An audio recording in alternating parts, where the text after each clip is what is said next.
the friendship is sharing deal. Because I want one of your McNuggets. And I need some of your Quarter Pounder. There's a deal for everyone at McDonald's. Get one favorite like 10-piece chicken McNuggets, a Quarter Pounder, or a Big Mac, and get another for just $1. Price and participation may vary. Valid for item of equal or lesser value.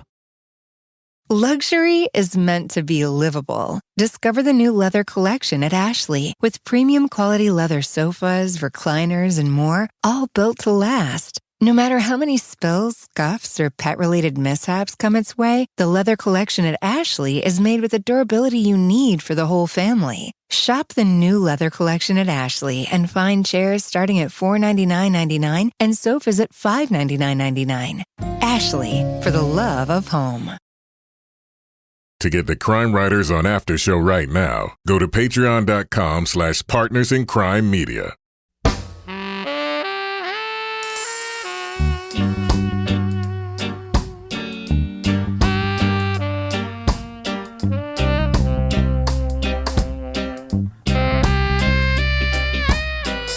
I'm Rebecca Lavoie, and this is Crime Writers On, the original true crime review podcast that digs into true crime, pop culture, TV, other podcasts. And this week, what would a school administrator do to hide a scandal and protect his district's academic standing? We'll grade Bad Education from HBO. Then we'll sink our teeth into the first part of Netflix's 9-episode documentary on wrongful convictions, The Innocence Files. Joining me to get that done and more is my real-life husband and true crime co-author, former TV journalist Kevin Flynn. Good evening, Kevin. Hello, Rebecca. Also with us is journalist, true crime author, former defense investigator, licensed private investigator, and certified cat lady, Laura Bricker. Hello, Laura. Good evening, Rebecca. Laura, this is the point of the podcast where I pronounce your name correctly before you. I start calling you Laura later. It's always at the beginning. I'm always very careful. I'm like, Laura, Laura, Laura. And then later when I listen back, I'm like, Laura, Laura, Laura. So just enjoy it while it's happening, okay? I'll enjoy it because you're the only one who says it correctly. Even in my house, they don't say it correctly. So I'll go with it. 1-star review. Brian Goulet. And finally with us, our captain of woke cynicism, the author behind the noir novels known as the City Trilogy, our Patreon book club host, and the host of the hit podcast, Strange Arrivals, Toby Ball. Hello, Toby. Hello, Rebecca. Toby, I will tell you, one of my favorite things about tax season is when I have to file all of your 1099s and I'm reminded that your name is actually Tobias. It is. It's fantastic. Now, Kevin, before we get into the content portion of our podcast, who is our patron saint of the week this week? We have two. It's Kathleen Dolan and Ben Dibble. Really? Why do we have two? Because we got a lot of saints. Okay, we want do. to pass the goodwill around. I love the name Ben Dibble. I love it. It's a good name. Ben's great, and he's a man about town. He's a gentleman. Kevin, drinking a fine cocktail when I see him. Kevin, what do our patrons on Patreon get this week for their fabulous support of our podcast? What are they going to get right now? Well, they're going to get part 2 of Laura Bricker's Leave It to Bricker, Surviving the Apocalypse. Yes. They're also going to get a reissue of a back episode of Toby Ball's Deep Dive Book Club, where we're going to talk about The Cadaver King and The Country Dentist. Genius. Which ties into our review this week. We'll get the after show and a Married with podcast. What are we talking about on the after show this week? We're going to talk a little more about one of the central figures from the Innocence Files, Dr. Michael West, the dentist. That dentist. That dentist. That epithet dentist. Scare quotes. Scare quotes. Can I use the epithet in the after show that I can't use in the show? Yeah. I'm going to use it, yeah. And we're also going to be talking about a new project we saw a promo for this week. Looks kind of weird. I just want to get your guys' thoughts on it. A new thing coming out about another suspect in the Heyman Lee case who may not be a suspect.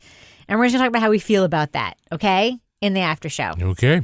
All right. So people are getting 4 podcasts this week on Patreon. The Book Club, Laura Bricker, Married Podcast, and the After Show. Yeah, maybe more. That's a lot. It is a lot. Plus they're getting cocktail parties with Kevin. Cocktail after work party. By video. Yeah. Our Patreon is getting pretty content rich. Anyway, thank you so much to everyone who supports us on Patreon. If you want to join the fun and get all the stuff we're making there, go to patreon.com/partnersincrimemedia.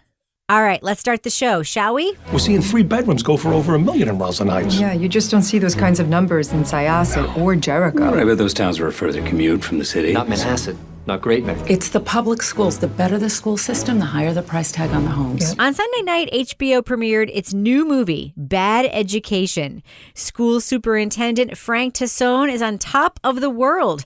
His Long Island district is ranked 4th in the country, and he's beloved by the community for rising property values and Ivy League admissions. But things begin to unravel when a high school journalist is assigned a story about the budget. Well, that's it? No follow-ups? No, it's just a puff piece.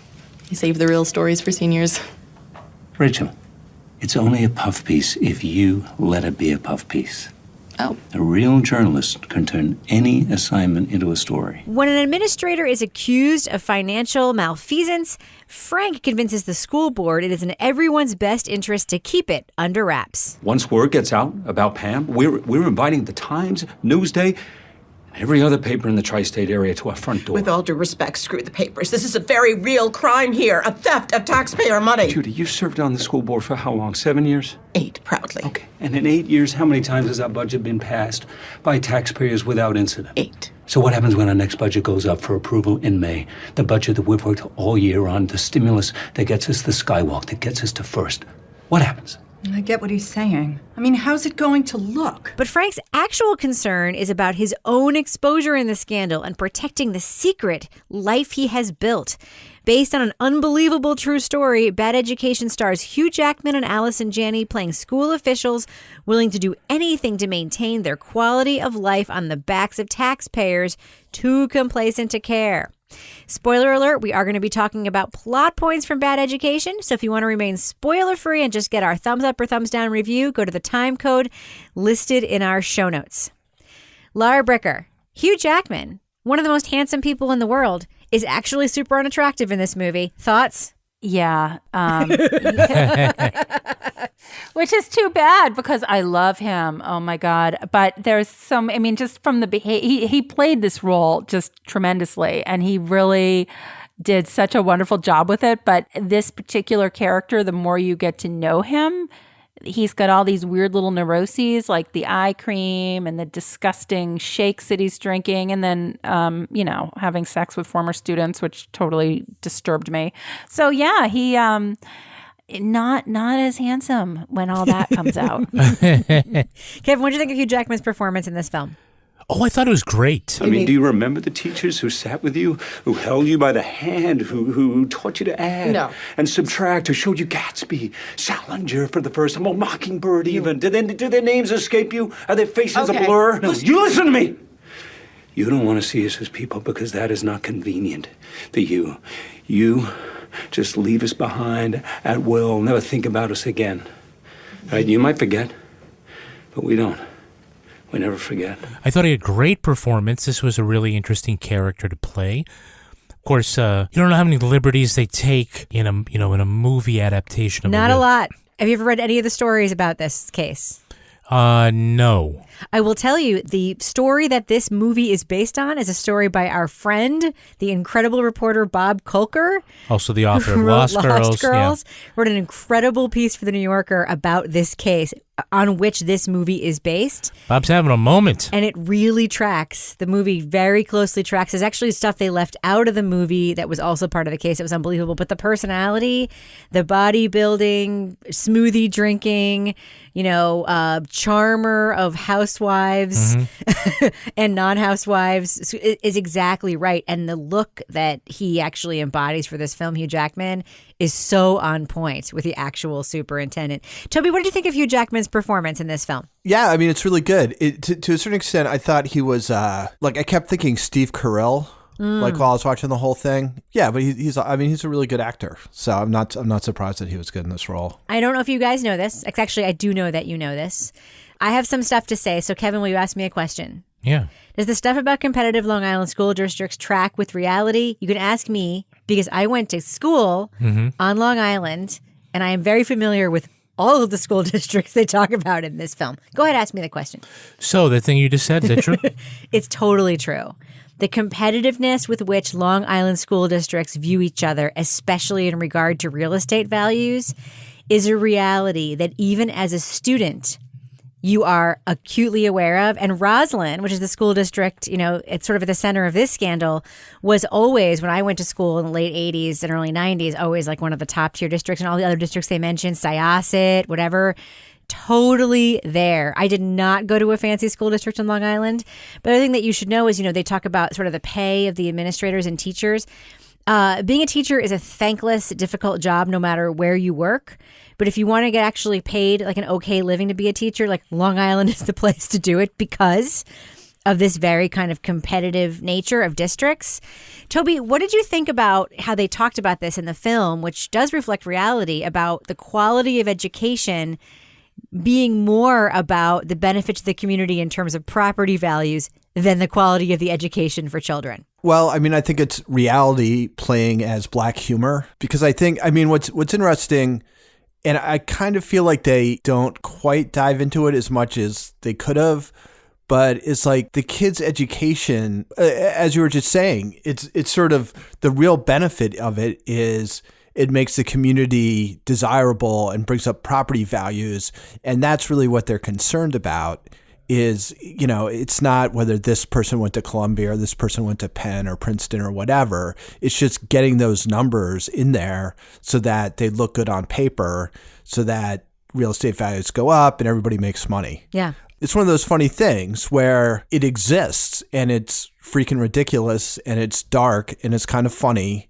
And so it pretty easily translates to a dark comedy film. But I kind of felt like they missed some opportunities to make it a little bit darker. Because I think they kind of give the school board a pass a little bit in the story, in that Frank kind of appeals to this when they first catch the woman for, embezzling, basically. And the pitch he gives them basically is, we've all got a lot to lose here. And they go along with it based on that. And his pitch is, the Ivy League schools aren't going to look at our kids quite the same way. And fewer people are going to be accepted into Ivy League schools perhaps because of this. And they're like, oh, well, yeah, I guess we better be quiet. But they're never really seen as super complicit. They kind of get played a little bit. And then, when Frank finally gets exposed, they're like, okay, well, this is too much. And they fire him. But I thought they could have maybe done a little bit more with that dynamic than they did. I do think that was the least satisfying part of the film, especially if you read Bob Kolker's article, which I did right after we watched it. And Kevin, can you put a link to that in our show notes and on our website so people can read it? There is this more protracted situation with Frank and the school board, and then with Frank and the public at a series of public meetings where parents start showing up and asking really hard questions. And they don't play it in the film, but there's this one incredible moment that Kolker reports on in his story where a couple of mothers are asking him hard questions. And he says something like, what? You ladies are what? You're like lawyers or something? Come on. And they all were. They were actually lawyers. Yeah. That community, right? Exactly. Yeah. Laura, what are you going to say? I read that article because after I watched this, I was so fascinated by this. I went and read that article and I loved that part. And also it had some more information, like the timeline. I didn't realize that there was actually it was 2002 when the woman was let go. And it wasn't until 2004 that they caught up with Frank. Yeah. But then towards the end, he was taking, and this was hinted at a little bit, but we didn't get the full really picture of it. These trips, he had his Love Shack out in Vegas. And then he was, at one point, they wanted him to come back for a school board meeting. And he was down in Palm Beach or something. Yeah. And the other thing I want to talk about is that the other missing millions, because they were able to account for some amount of millions, 8 million, but there's actually many more millions that these people embezzled so much money. They embezzled so much money. Kevin, can you imagine embezzling so much money that you can buy a vacation home in the Hamptons and drive? What does she have, a Jaguar or something like that? Yeah, something sweet. And you're nothing. It's just a tremendous amount of money to embezzle. And in real life, as in the film, one of the first people to ask real questions about it was a child. What do you think of Rachel, the student journalist, and her role in the film? Okay, well, I do want to talk about Rachel, but to piggyback on one of Toby's points, the school board and the parents are not complicit, but they are complacent. And that's the problem, because the schools are delivering the thing that they think that they want from them. So they don't bother. Their kids getting into Ivy League colleges. Yes, and their property values going up. It's just like the Lori Laughlin school, like college so they're admission fine scandal. with it. Yeah. Exactly. So let's hear it for the student journalist. Rachel Diggs. So that, as soon as they have the scene in the beginning where Rachel goes and talks with Frank at the part of this interview, and Frank's, is pushing her to dig deeper. You always can do better. I mean, you immediately know that's going to come back to bite him in the ass in the end, right? But my question is it a form of self-sabotage? Like, does he, on some level, is he daring her to find out about, the finances, like on some other level? I think it speaks to his complexity as a character. Yeah. Because I think that, and this is apparently true to life, he is a person who his career was in education, and he also had all this like vanity and like, weird narcissism stuff. Yeah. But he also does relish, seeing excellence in children. He sort of has this like complicated relationship with education where... Yeah, and I think it's summed up really great towards the end. He has this scene with a parent, and he has this little soliloquy, about the value of teachers. And certainly that I thought that was a really great scene. Reminding, also shaming the parents a little bit for their role in this. They don't care about the kids, and they just want the teachers to do things for them, as opposed to the teachers. And at some point, on some level, Frank, too, because he was a classroom teacher, and he seems to feel this, despite his other issues, is that there's a value and a nobility being a teacher and loving those students and nurturing them. That the rest of us overlook. But isn't it sort of unless you're homeschool, you're homeschooling your own kid in front of a Zoom computer. Maybe you're starting to get it. But isn't there some you can see how, and this is no knock on real life teachers. If you're a teacher listening to this, I am not talking about you. But you can see how sort of like a real like narcissist, somebody who really like is in it for glory, like being a beloved teacher and having that power. Because really, like, if you are a teacher at the high school level and you're beloved and you then rise in administration, you have a lot of power to influence the lives of kids, and how that would sort of be like, that could feel like great to a narcissist. I don't know, Laura, what do you think about the complexity of this character, Frank? Yeah, that was one of the things that struck me about him as in the beginning, the way they set it up, you're feeling like he's definitely very private about his personal life, and you start to wonder what's going on there. But when his business manager is first caught, you're thinking, he's in it for the right reasons. And he seems like, he's there for the kids, and he's there for the district, and he's like super professional. And then as soon as he goes on that trip to Las Vegas and gets involved with the former student, like that veneer starts to crack, and you're like, there is something else going on with this guy. And then it just goes downhill from there. But even throughout all that, you do feel like, I felt conflicted, because I felt like, he's portrayed as the villain, and he is. But at the same time, I think that he did get into teaching for the right reason. But that's been lost the more he was able to sort of create this persona because of the extra income that he was getting from his job. And it was like, it just morphed into just this awful, grotesque version of where he started. The scene where he was like putting like the nutmeg on his eyes, I'm like, what are you doing? What? No. Kevin thinks the vanity is a symbol of his deception, hiding the wrinkles, getting the plastic surgery. It's all a lie, right? That's your like... Yeah, I think it's symbolic of part of his own character, right? That you're hiding something from the rest of the world by covering up and by priming and preening. And I'm speaking about not real people, but I'm speaking as a, as a narrative device. That can also mean something, living a double life. Yeah. It's also indicative of, here's a character who is deceptive. There's also reasons for that maybe too, which are more complex too. Well, I'm thinking in real life, you think of the time where he was closeted. That wasn't uncommon. But he's also cheating on his partner with But that's the part. Student. Right. He's having a cross-country affair. Yeah. Which also plays into, he's also deceptive. Yeah.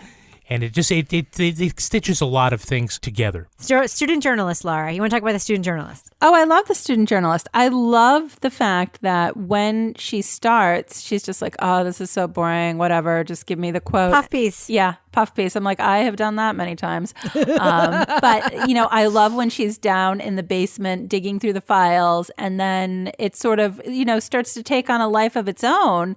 And we've had, obviously Allison Janney's character has been busted, but she's still in the office when she comes back. And there's that great scene where she's just like, it's public record. And she's like, fine, whatever, and she just kind of like tells her, you're not going to find anything or whatever. And I just loved that she persevered. And I did look that up because I was like, oh, I really hope this happened in real life. And it did. I know. It did. And I was like, oh my God, that student. So that goes to show the school obviously did have students who were high achieving if you had a high school student who was able to expose the scandal. But it was great when I loved just tracking down those businesses that didn't exist or, when her father ended up calling the consulting firm, which was actually the car dealership of the business manager's husband. That was a great husband, part. yes. Yeah. And the father had been obviously fired for potentially insider trading or whatever, so he was able to lose his skills. Yep. Toby, we actually do have a former teacher on this panel in Toby Ball. We know that, right? Mm-hmm, yes. Former high school teacher. Toby? Yes. How much money did you embezzle from your school district during your education career? As much as I possibly could. Ever run into any of your former students? That's how he has that lake house. Yeah, not a whole lot of embezzling, not a whole lot of running into former students because I only taught for a year. But my mom was a career English teacher and my dad taught social studies and then became an administrator for a while. Yeah, so I'm familiar with the lifestyle.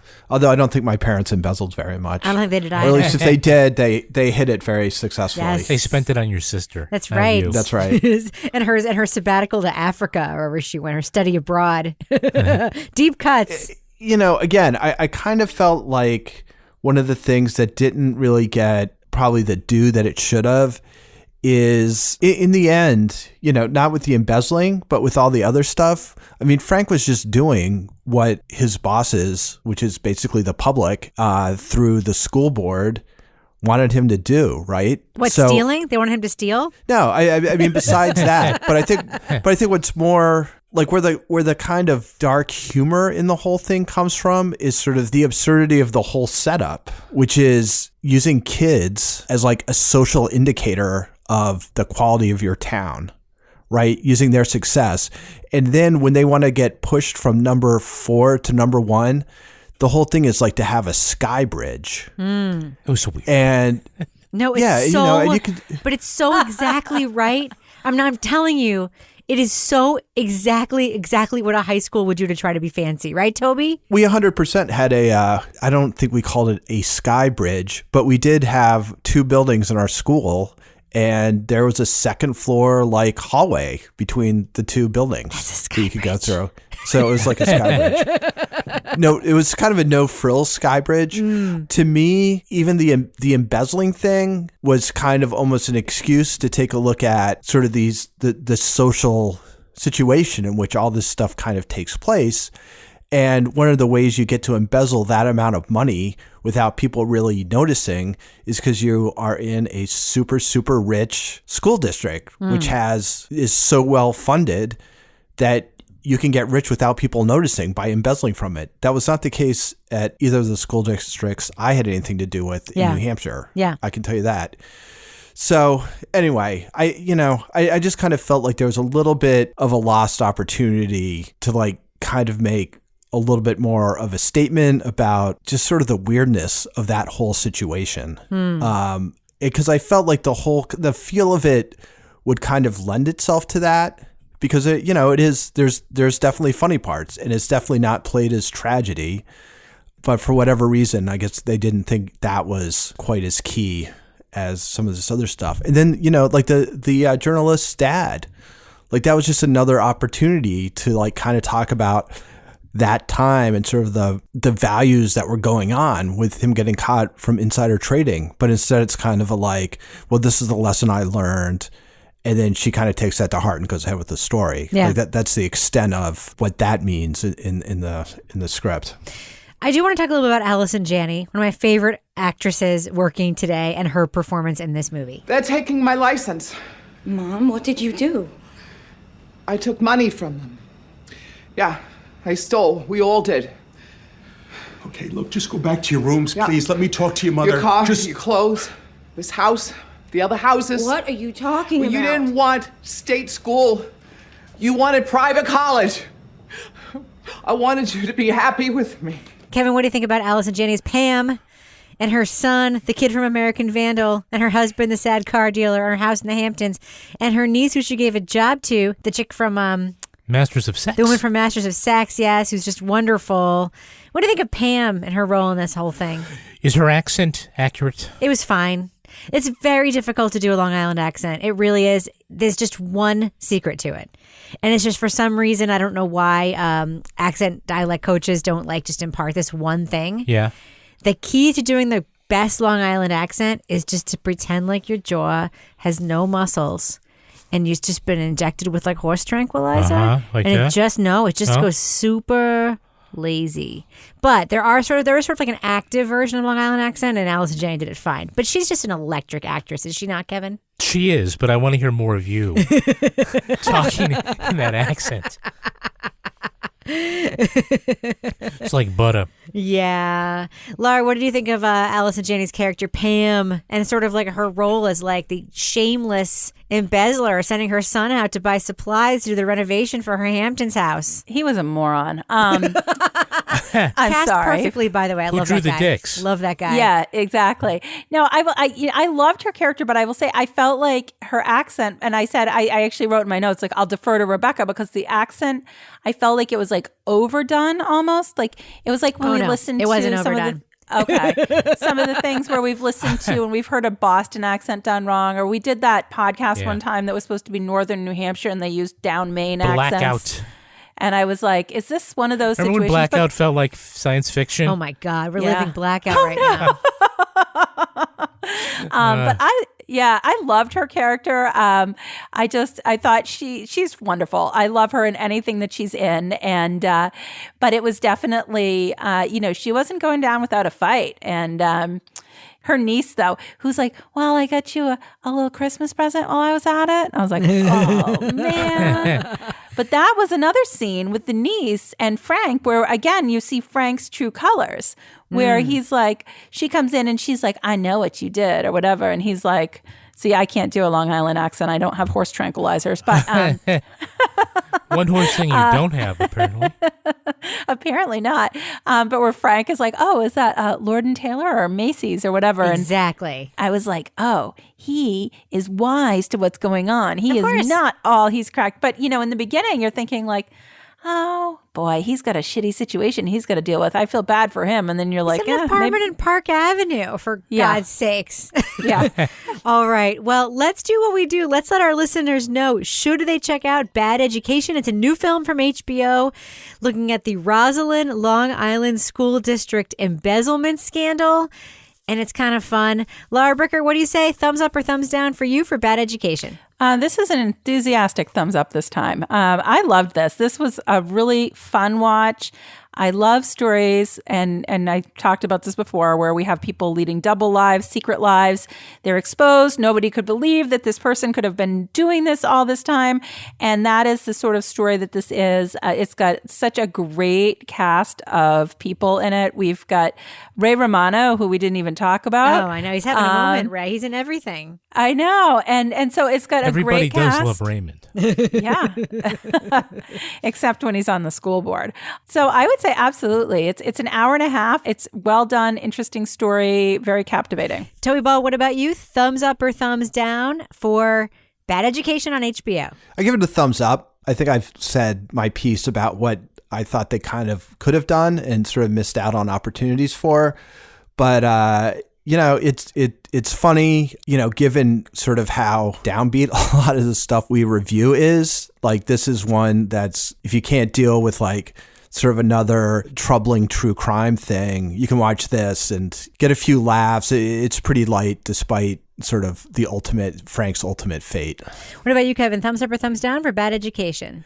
I'm a thumbs up. I think there's some really great performances all the way through this.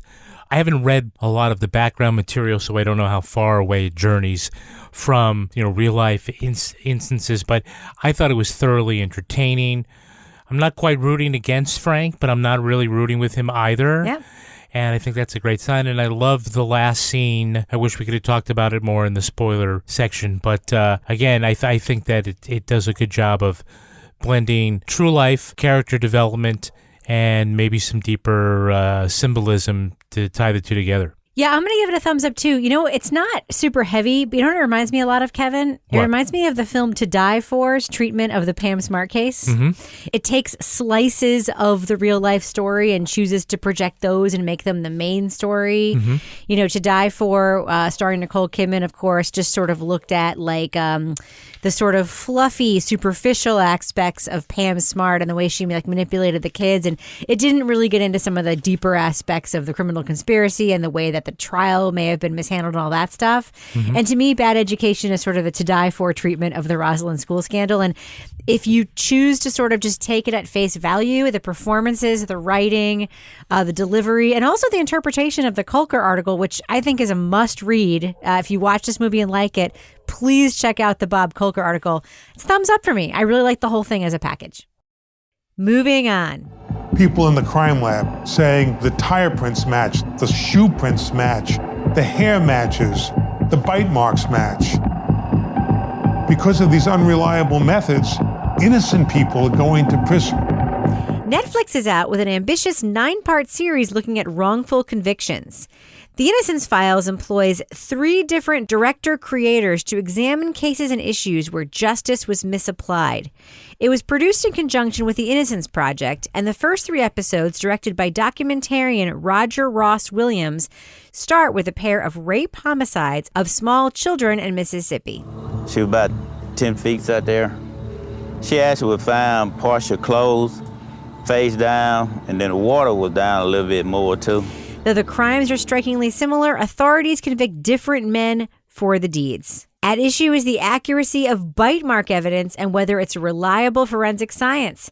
This case and many others revolves around an arrogant dentist whose application of the skill has led to wrongful convictions. I'm not going to say nothing, do nothing, and be nothing. I'm here to help advance the question. Did this man do this act? Yes or no? So if that makes me controversial, suck it up, Buttercup. The first 3 episodes of the Innocence Files make up one of 3 sections this week, but we're going to talk about the rest of the documentary next week. To remain spoiler-free for the first 3 episodes, however, just look at the time code in our show notes for our thumbs up or thumbs down review. Laura Bricker, there's one thing about the initial investigation of the first crime in this documentary that sticks out to me in a big way. And his name is Uncle Bunky. Did he have anything on his face like mustache or whiskers? He had a Halloween thing on his face. Okay. Now tell me something. You said he had a Halloween thing on his face? Was it a stocking or a Halloween thing? Stocking. What the fuck? Seriously? What do you think of a police department that is using a television host who draws pictures of animals to also interview children who have potentially been victims of sex crimes? What do you think of that practice and procedure, Laura Bricker? I'm going to say, if you had been in my house when I was watching this and I was like, wait, what? And there was some expletives that came out of my mouth, and I'm working on my expletives now because I realized I swear too much as this pandemic goes on. But I was like, literally, I'm like, are you fucking kidding me right now? There was literally somebody called Uncle Bunky who draws animals that are deformed for children, and now he is the person that they are using to interview children? What? Wait, what? Is this for real? Like, we have our listeners in Mississippi, and I have gone to their yoga classes in Mississippi, and I know all of Mississippi is not like this, but this is like ridiculous. Like, yeah. I mean, if he was like Uncle George, I don't know, that probably would have made it better. But Uncle Bunky? Like, What is this nonsense? And then Uncle Bunky corrects the girl as the questioning goes on, oh, no. And of course, her story is getting more elaborate because this is Uncle Bunky, the TV star, interviewing her. So now all of a sudden, like, her story's getting better. It's like child suggestibility 101 right here as you're watching this. There's a couple moments like that when I was watching this where there was a couple things that happened where I was like, there was Uncle Bunky. There was a juror who was friends with the accused. Friends? His family used to own the accused's family, Laura Bricker. I don't know if I'd call them friends. The racial divide was always there, always present. But, and never thought a thing about it, just never thought about, why is their house different than our house? Just, kids, you just accept what is. Oh, I think I missed that part. His family were sharecroppers on the juror's family's plantation. Remember? I missed that part of the relationship. I knew that they that was important. But they were friends as kids because when you're white, you don't notice differences. Like my black friend lives in a shack, and I was watching that part and I was like, I 100% guarantee you the black people did notice the difference in your living situations. That's Mr. okay, Rebecca. Jury Foreman. It's all good. Because that was the other part that tipped me over here. The guy's last name, the prosecutor, was All Good. Are you kidding me? It's okay. It's all good. It's all good. It's all good. Uncle Bunky, it's all good. Man. Now, Toby, we should point out that if our listeners are familiar with the name Dr. Michael West, there are some good reasons why. Do you want to just orient the listeners to this podcast to how they may have heard about the work of the very talented forensic odontist, Michael West, prior to watching the Innocence Files? Well, as we sort of teased earlier, He and the Coroner were the subjects of the Cadaver King and the Country Dentist, which was by Radley Balco and Tucker Carrington, that we talked about. Kevin and I and Bill Rankin talked about on the deep dive probably over a year ago. And the book is incredible, and it actually really it focuses on those two cases, which was a little weird watching this because it tracks so closely to the book. You're talking about the Levon Brooks and Kennedy Brewer cases, right? Correct. It tracks so closely to the book, but it doesn't talk to either Radley Balco or Tucker Carrington in it.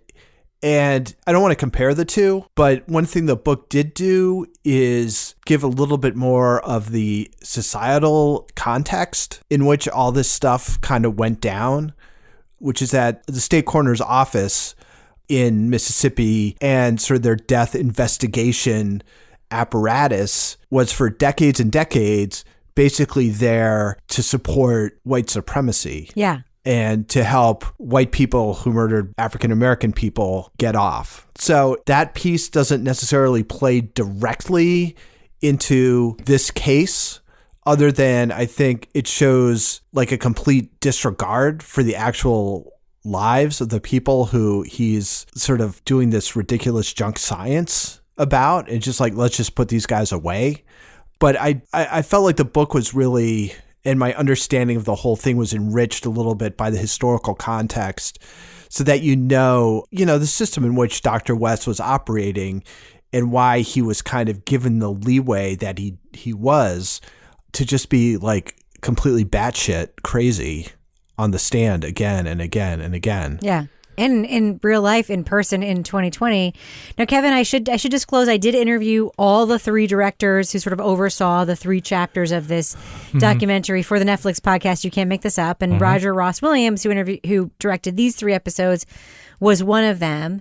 And he told me it was very important to him to illustrate that the culture of slavery is still alive and well and thriving in the Deep South. And he really wanted to show that Parchman Prison was and is a plantation, that, poor black people in these communities are still living in the equivalent of like that you plantation could get housing. Whipped. Yep. Up until 1971. Yep. Jeez. Up until a few years ago, inmates at Parchman Prison were picking cotton in the fields of Parchman Prison. It's really incredible. Really? Wow. I don't know. I guess, but we need to talk. We need to talk about the access that Williams has here in this documentary to Dr. Michael West, and the freewheelingness with which this guy, this charlatan, who legitimately is making evidence by taking teeth impressions and pressing them into skin to create bite marks, the willingness he has and the hubris he has around his quote science. What do you think of Dr. Michael West as an interviewee in this documentary? The actual fuck. Yeah, I'm trying to figure out whether like he's so arrogant, and I'm trying to figure out, was he born that way, or is this a result? Maybelline? No, is this a result of him being questioned so thoroughly that the only way to keep from being discredited is to attack back and to be absolutely defiant about, no, all my stuff is perfect. Kevin, there was DNA showing that Levon Brooks didn't do the crime. Yeah. And his response is, no, he was definitely involved. He did it. He bit her. He may not have raped her and killed her, but he bit her. Yeah. That was his response. Yeah, After the all Innocence good said Project the was same able to thing. show that it was like crawfish that created those bites. Yeah. It bit her just with the top of his teeth, not the bottom. And someone came forward to confess. Yes, afterwards. and somebody Yeah. else literally confessed to committing the crime. You know, I think when I first was watching, my anger grew towards him as this continued. Go to the morgue every weekend, spend it with 15 or 20 dead babies. Come out of there without being a fruitcake. And so I'd see little things and I'd be like, God, this guy's kind of an asshole. And He was drinking during his documentary. Well, that's what I was like. If that was the first thing, I'm like, I think What is he that in has the cup you have, Rebecca? a glass of bourbon or whiskey sitting next to him, and I was like, well, that's kind of a bold move. And I was like, well, hey, good for him. And then things continue, and then he said He could have something. put on a clean shirt too. Yeah. He's just like, man, the whole time. And I'm like, shut up. But then he was so crass when he said, well, you've seen one dead girl with bite marks. You've seen them all. I was like, you're an asshole. But I think then it just continued. He got he was so emboldened and he was just so narcissistic as it continued that by the scene where he was sitting on the freaking toilet in the shitty ass bar and he told everyone to shut up because I'm doing some stuff here, I was like, oh my God, this guy. I had to go to Columbus, Mississippi for a post-conviction hearing. Can we turn that shit down for just a minute? Thank you very much. And then and then we'd have these filming shots of him in his office with this can of WD-40 next to him. And I'm like, his Confederate flag. Yeah. And I was just like, oh my God. So he was a good villain, but it was I think he had he just had no situational awareness or cares in the world about how he was perceived, because in his mind, he was right. And when he started railing against the Innocence Project and how one of them, I can't remember which one, he said came up and tried to shake his hand and he was like, wasn't going to do that. I was just like, oh man, go drink your Miller High Life. Ugh. Toby, I just want to ask you a little bit about the junk science of bite mark evidence. It has been discredited even by government reports, as we learned in this documentary, we've heard many times before, as a junk science. And there's an amazing sequence in this documentary where the former head of the Odontological Association is like, I'm going to defend my science, and sent out a survey to all of the forensic odontologists. And they're evenly divided into thirds in their responses, which makes him switch sides. This is the former head of this whole thing. Well, he says it sort of at the end, and it's the important points. If they all can't agree on what a bite is, yes, exactly, then then you have to wonder about, is this a science? I don't think there's a single case where everybody agrees it is a bite mark. That's where we get into trouble. But Toby, isn't bite mark evidence the way it's described to us? And anything that involves elimination, like where you're just looking at something and you're like, I can say with a reasonable certainty or whatever they say that it could or couldn't be, isn't it all just designed to promote confirmation bias? Something like bite mark evidence, like all of these junk sciences, right? Yeah. To me, it's crazy. The thing that got me in sort of a Laura Bricker rage was... yes, you got in a rage. I'm so excited. Yeah. Was when, Virginia doesn't pass that law, outlawing that kind of forensic evidence. That's the Keith Harwood case at the end, right? Right. Despite the fact that the National Academy of Sciences has called it out for being junk science, the fact that, as you just talked about, the former head of the, association, and I also believe it's the licensing agency for forensic odontologists, also has sort of concluded that it's junk science. But then where it really plays out, and they talk a little bit about this in the context of one of the trials, is that you end up having two quote unquote experts, one testifying for the prosecution, one for the defense, and it's just up for the jurors without any kind of direction to kind of try and figure out what the hell is going on. Yeah. And this juror was like, oh, well, Dr. West seemed a lot more confident in himself than, the guy who they came in to rebut him. It's like, well, yeah, because the guy who rebut him is a fucking scientist. And like responsible scientists. They're not sexy. They tend to couch their stuff. They don't make bold proclamations for the most part. So if you got one guy who's absolutely confident and the other guy's talking about, you can't be confident. People will instinctively, I think, go for the guy who seems more confident. To me, it kind of comes down to it's sort of a lack of respect for actual science in the judicial system and in our state governments. Because I think they said you could still use bite mark evidence in all 50 states. Yeah. Isn't that what they said at the end? Yep. So like in freaking New Hampshire, like you can go to trial and they can be like, yeah, your bite matches up with this, freaking trout-eaten body, and you could be screwed.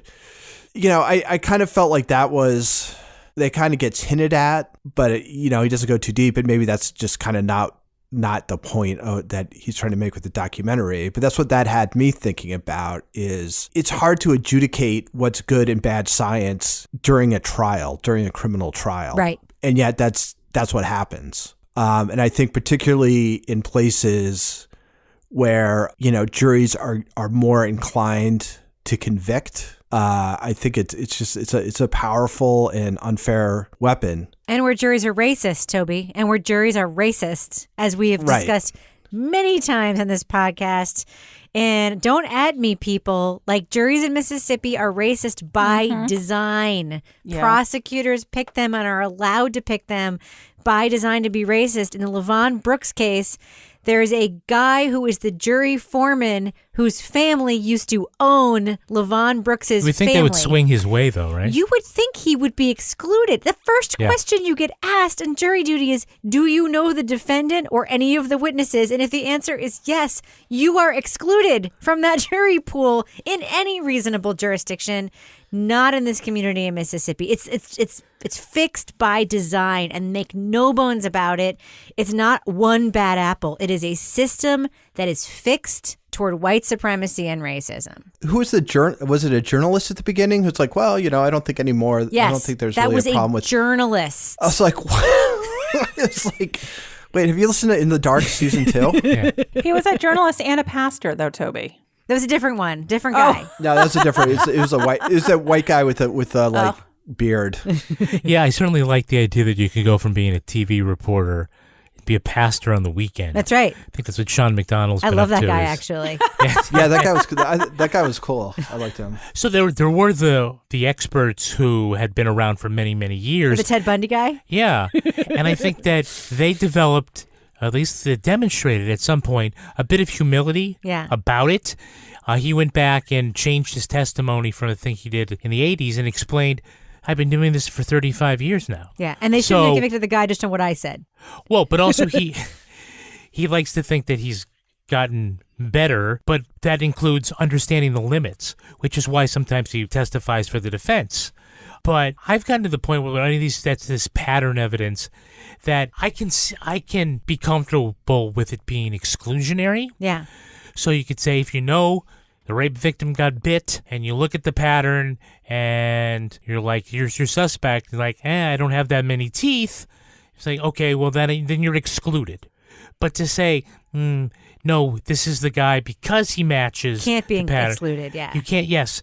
And sometimes that's the only thing that gets, that puts them in jail is, that piece of evidence. I'm not comfortable with that. DNA might be great at telling you my height and my hair color and things like that. But then if you're going to say, oh, yeah, this DNA also shows you had a great sense of humor. Like, you can't get that from DNA. Yeah. You get a lot of things from DNA. You can get things from patterns. Whether it's ballistics, whether it's fingerprints, you can get things, but you can't overstate, the extent of what it is or how close the pattern is. And I think we've seen this a couple of times now, where the lab people are supposed to be impartial But they act more like an arm of the law enforcement community. They're an agent of the state. Yeah. Yeah. One of the things I thought was interesting that I just want to bring up briefly, we don't have to get too much into it, the Keith Harwood case, which is the 3rd episode. We have the rape victim. That interview was incredibly powerful. And Keith Harwood is an incredibly interesting character. But if you just look at the way the system has sort of treated Keith Harwood after his release versus the way these 2 black defendants in Mississippi were treated after their release, LaVon Brooks, obviously, they got very little restitution, $50,000 for 10 years, which sounds like a lot, but it's not a lot when you're otherwise completely unemployable and you've not worked enough years to have Social Security or any other safety net. LaVon Brooks obviously died of cancer. Kennedy Brewer is like barely employable. And then you have Keith Harwood. I'm surprised they got anything. Yeah. In Mississippi. And then you have Keith Harwood in Virginia, who, got a decent settlement, made some smart choices and bought a really nice RV and a lawnmower. You break that out over 30 years, though. Right. It's still not. It's also not great, but it just kind of shows you sort of the inequities of like the regional distribution of sort of the wrongdoing. In New Hampshire, by the way, the cap on restitution for wrongful conviction is $20,000. Period. That's the law in New Hampshire. Fun fact. But, Keith Harwood does have the opportunity, I think in no small part because he's white, to sort of go around the country and testify in front of legislators and get a standing ovation and all this stuff. And he's trying to make change. And even he, with all of these advantages, relative advantages, of course, he's not advantaged, but relative advantages, being white, getting the lump sum restitution, still can't make a fucking dent in changing these laws. It's like... It's bananas. Laura, but there was a part of you I know, because I know you. Yeah. Who wants to ride shotgun with Keith Harwood in that RV. Am I right or wrong, Laura Bricker? You are so right, Rebecca. I mean, we're trapped. We can't go anywhere. He's your type. Let's be real. He's your type. He's totally, especially when he trimmed up his beard and his mustache. I was like, oh, he's looking. Anyway, but I loved how he was like driving around. And what was the nickname for his van? Now I'm having a brain cramp. Blue Tater. Blue Tater. But I loved it. I was like, that's great. That is what I need. I need a platform like that to go around the country and spread the word about the junk science. I was like, good for him. What did they say? What was that quote? Nonsense being spewed as scientific reality. I liked that. Exactly. Yeah. But no, that was good for him. I liked how he gave the tour too. I was like, and here's my lawnmower. Yeah, I just bought the things that mattered, All right. Well, let's do what we do. Let's let our listeners know, should they check out part 1 of the Innocence Files on Netflix? This is the first 3 episodes of the Innocence Files. The title of the first 3 episodes, Kevin, is, I believe, The Evidence, correct? This is the section directed by Roger Ross Williams. And if you want to hear more from Roger, please check out the Netflix podcast, You Can't Make This Up, in which I interview him. It has not changed my review of this. I make that pledge to you. Laura Bricker, what do you think? Should our listeners check out the first 3 episodes of the Innocence Files on Netflix? Absolutely. We didn't even talk about my love of the Innocence Project and the attorneys that are part of that project. Your future husbands? I love them. My future sugar daddies, look at them. They're all over 70. I'm like, that's my perfect man right there. Silver foxes. Yeah. But I thought this was it was a really good look at not only what the Innocence Project does, but also, looking at certain types of, bite mark evidence, DNA evidence, certain things that, we know from watching all the shows that we've watched and doing the type of work that we do are not really credible ways to convict somebody or tie somebody to a crime. And this does a really good job, using cases where, this was the case and showing the aftermath of that. And it was rage inducing, and it's good to have some rage for something other than being stuck in your house and things like that. And actually looking at some things that are, it was just really well done. Tell you what about you? Thumbs up or thumbs down for part 1 of the Innocence Files on Netflix? It's called The Evidence. Yeah, I give it a thumbs up. I sort of feel like there's almost a certain sameness to the look and feel of these high quality true crime documentaries these days.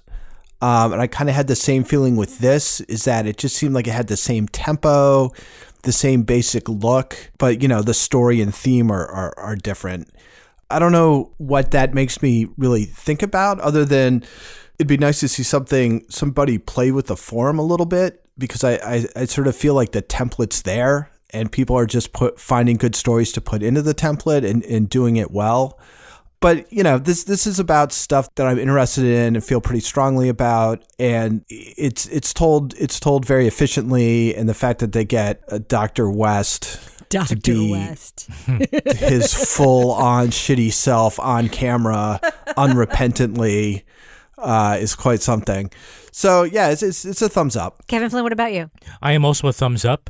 This is the latest in Netflix's offerings like Exhibit A and How to Fix a Drug Scandal that make us look at the science involved in law enforcement, and that science shouldn't be open to interpretation, otherwise it's not science.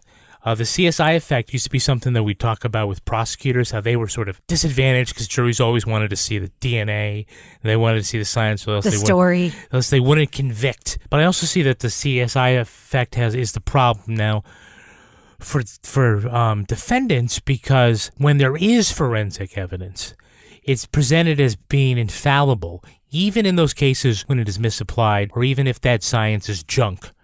And so it certainly, these are good stories and cautionary tales and reasons why we have to be vigilant about changes in the criminal justice system that ensure that justice is properly served. Yeah, I'm going to give the first 3 episodes of The Innocence File a thumbs up as well. One thing that we didn't get a lot into in our review that I just want to point out is some of the filmmaking craft here.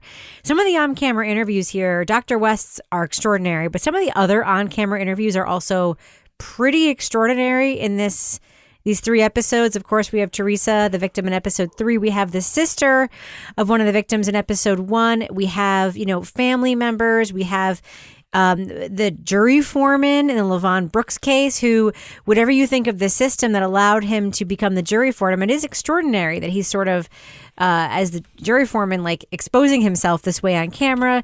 Really, it's a kind of a beautifully crafted 3-episode series. I know if you've read The Cadaver King and the Country Dentist, it's hard not to make the comparisons, but as a standalone piece, these 3 episodes directed by Roger Ross Williams, I'm tipping my hand, I think they're the strongest episodes of this series in the Innocence Files. I really, really like them. So big thumbs up for me. Beautiful to watch.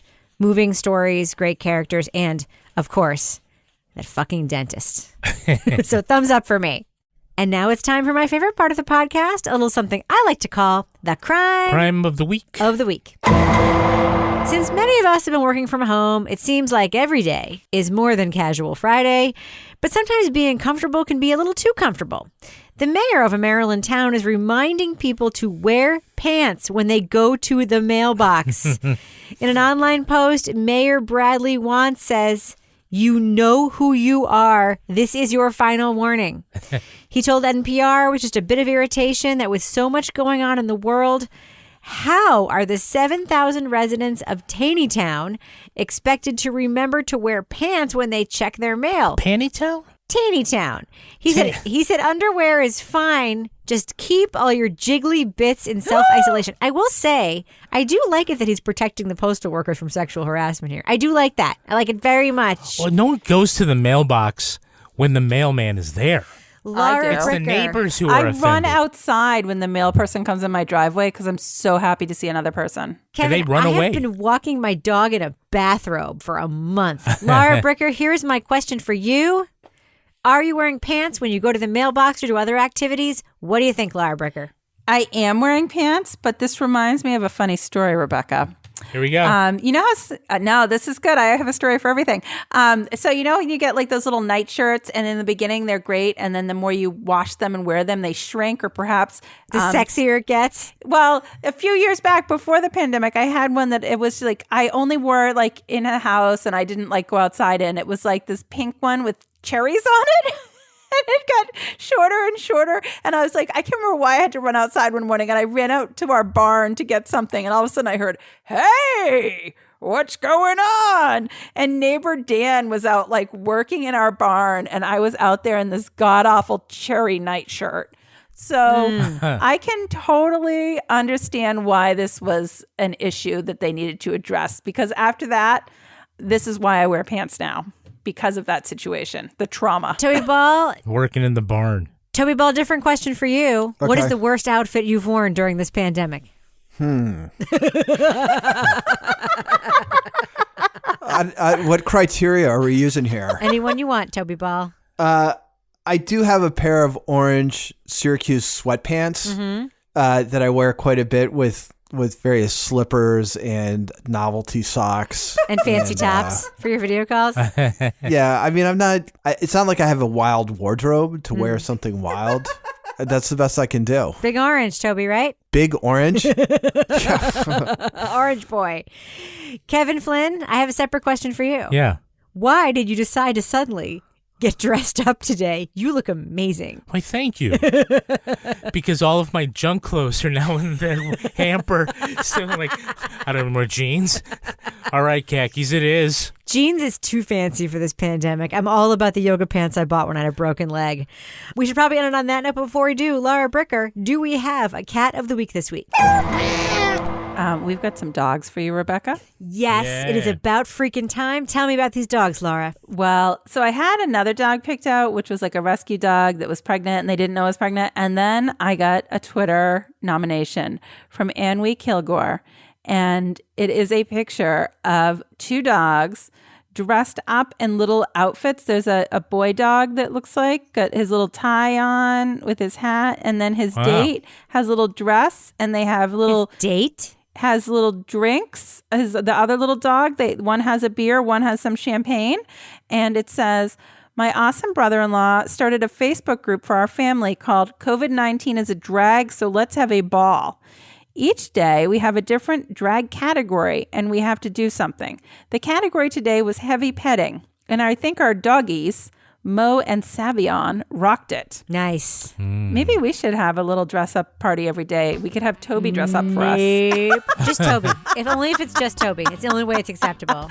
I want Toby's cats to dress up. I want to see Toby in those orange sweatpants. Now, Laura Bricker, before we end the show, can you let our listeners know how they can find you on Twitter to submit their pets, preferably dogs, to be cat of the week?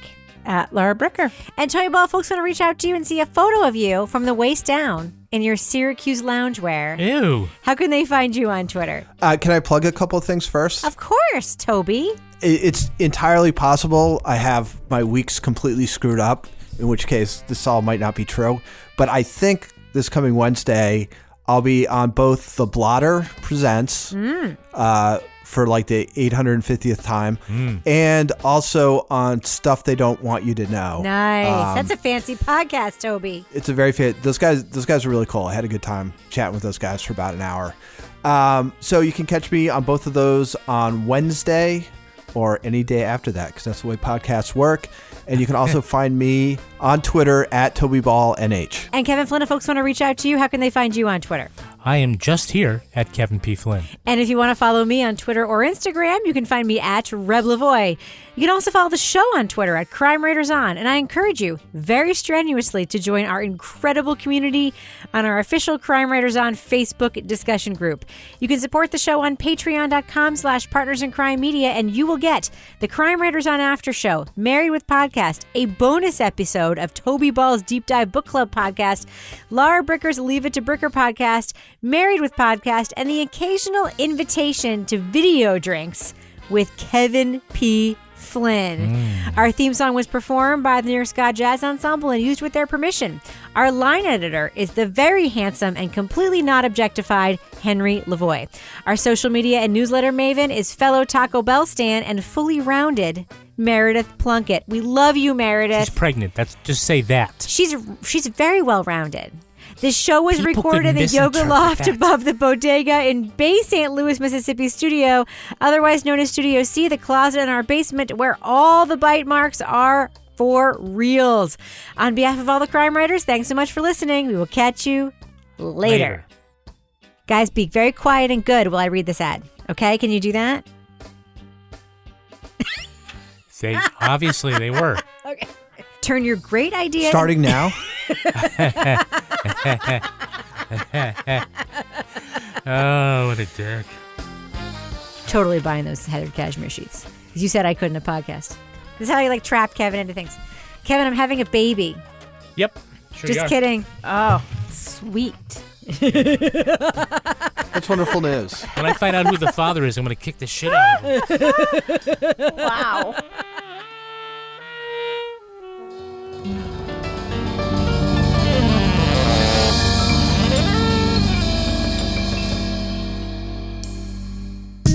partners in crime media. The friendship is sharing deal. Because I want one of your McNuggets. And I need some of your Quarter Pounder. There's a deal for everyone at McDonald's. Get one favorite like 10-piece chicken McNuggets, a Quarter Pounder, or a Big Mac and get another for just $1. Price and participation may vary. Valid for item of equal or lesser value.